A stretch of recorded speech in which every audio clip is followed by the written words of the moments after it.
Assalamualaikum warahmatullahi wabarakatuh.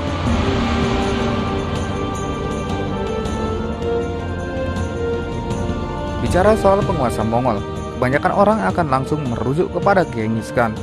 Bagaimana tidak, ia dikenal sebagai seorang penguasa yang begitu hebat, namun kekejamannya juga telah melegenda. Namun selain itu, ada lagi penguasa yang tidak kalah kejam darinya. Dialah Timur Leng atau Tamerlane, penguasa Turki Mongol dan pendiri Kekaisaran Timurid di Persia dan Asia Tengah. Timur Leng atau Tamerlane lahir pada tahun 1336 di dekat Samarkand, Transoksiana. Ayahnya Taragai adalah kepala suku Barlas yang merupakan campuran keturunan Mongol dan Turki. Timur mengaku bahwa ia adalah keturunan Genghis Khan dari garis keturunan ibu. Karena itulah ia meneruskan perjuangan Genghis Khan untuk menaklukkan berbagai wilayah selama hidupnya. Sama seperti Genghis Khan, Timur Leng juga awalnya hanyalah seorang anak kepala suku kecil biasa. Tetapi dengan kecerdasan, kemampuan militer, dan kepribadiannya yang keras, Timur mampu menaklukkan kekaisaran yang membentang dari Rusia hingga Hindia, dari Laut Mediterania hingga Mongolia. Kekaisaran Timurid juga pada akhirnya tidak bertahan cukup lama karena ia tidak membuat struktur pemerintahan di daerah yang ia taklukkan setelah menghancurkannya. Timur Leng menghabiskan 35 tahun masa kepemimpinannya dengan melakukan perang, ekspedisi, dan perluasan wilayah. Dari yang awalnya hanya menguasai Transoksiana, ia kemudian menaklukkan wilayah Asia Tengah lainnya. Bahkan ia juga menjajah Rusia pada tahun 1380, Herat pada tahun 1383, serta Persia pada tahun 1385. Timurid juga menaklukkan Irak, Azerbaijan, Armenia, Mesopotamia, Georgia, India, Suriah, hingga Turki. Timur Leng mengaku dirinya sebagai Muslim, tetapi anehnya ia sama sekali tidak ragu untuk menyerang kerajaan Islam lainnya.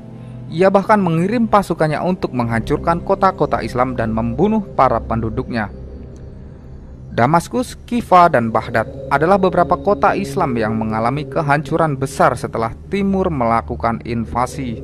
Beberapa orang menduga bahwa Timur ingin membuat Samarkand atau ibu kota tempatnya berkuasa sebagai kota Islam pertama di dunia.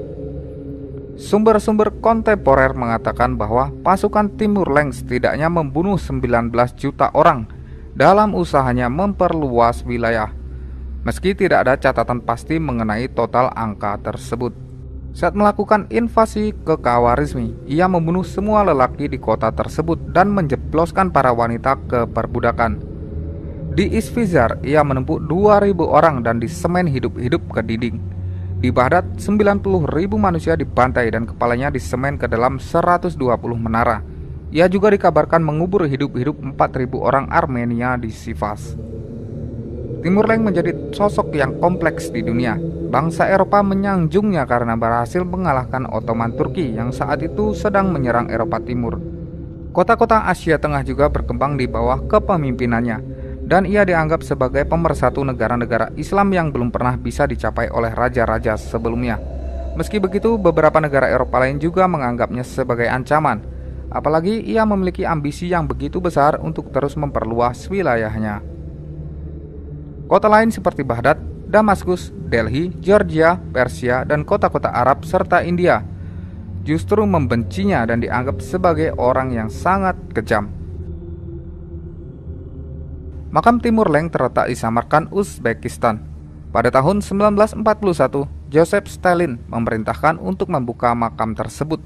Ternyata di dalam makam terdapat tulisan, "Ketika aku bangkit dari kematian, dunia akan bergetar, dan siapapun yang mengganggu makamku akan ada seorang penjajah yang lebih mengerikan daripada aku."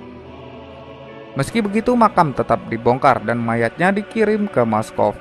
Tepat 2 hari kemudian, Nazi Jerman ternyata menyerang Uni Soviet pada 22 Juni 1941.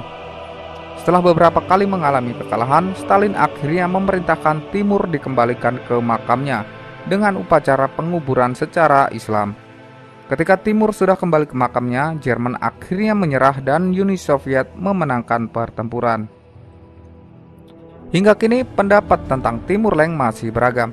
Ada yang menyanjungnya, tetapi di sisi lain juga banyak yang membencinya.